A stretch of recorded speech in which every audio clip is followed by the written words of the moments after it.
Okay, at the end of these sections, I really like making mini reaction maps.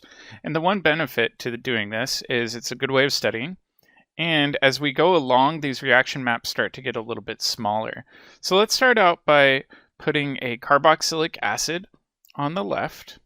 We'll put an ester in the middle. And we know we can convert an ester into a variety of alcohols. Specifically, we can go to a tertiary alcohol, or we can go to a primary alcohol. And we can also interconvert an ester to an aldehyde. And I like doing this as just study review, just to prepare for exams, quizzes, things like that. And let's try to connect these with as many arrows as possible. So we can go from a carboxylic acid to an ester by treating it with catalytic acid and an alcohol. That's the Fischer esterification reaction. If you want, you can even write minus H2O. However, that's not necessarily required. You can also use excess alcohol as well.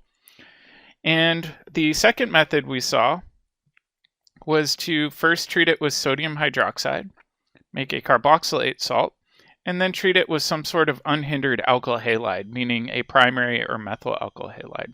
So these two methods work pretty well to make esters directly from carboxylic acids. And then if we want, we can actually do the reverse reaction two different ways.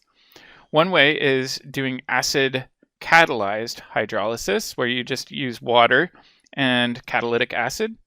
The other method is saponification, which is 2 steps.